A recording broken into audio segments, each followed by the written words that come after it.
Olá, meus queridos. Na nossa aula de geografia de hoje, gente, vamos falar sobre o relevo do Brasil, certo?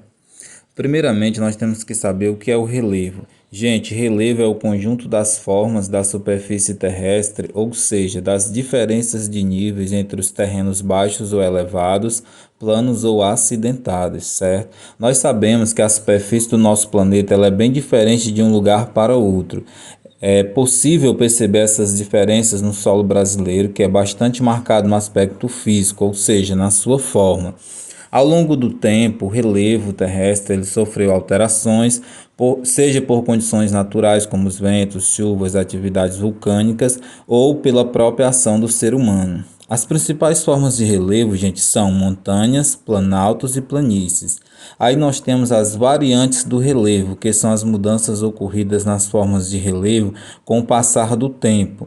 Então nós temos aí nessas variantes nós temos as depressões, as serras, as chapadas, os tabuleiros, montes ou morros, né, os patamares e temos ainda outras configurações como ilhas, vales e dunas, tá ok?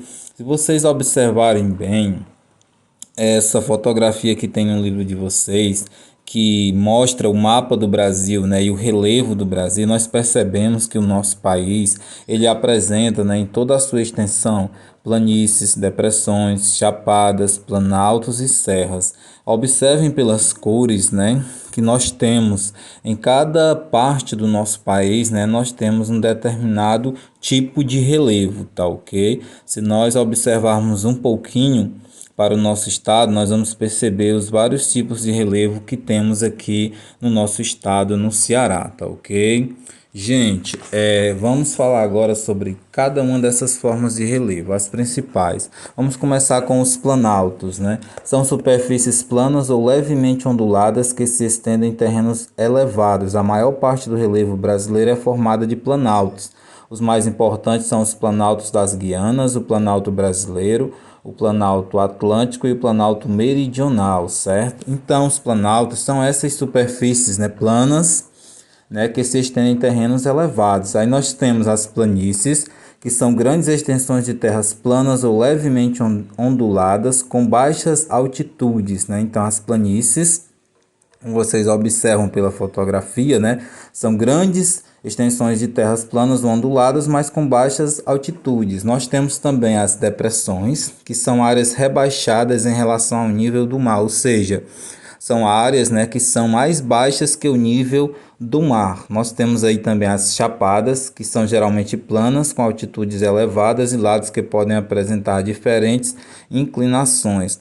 Como mostra aí na fotografia, né, as chapadas elas são planas, mas elas têm algumas altitudes elevadas. Nós temos as serras, que são áreas elevadas e acidentadas formadas por rochas de natureza diversa. Por exemplo, nós temos as serras do mar, a Serra da Mantiqueira e do Espinhaço, né, que são algumas das principais presentes no nosso país. Gente, outro fato interessante é que no Brasil não possui áreas de altas montanhas, como é o caso das principais cordilheiras do mundo, né? Que temos os Andes na América do Sul, as Rochosas na América do Norte, os Alpes na Europa e o Himalaia na Ásia.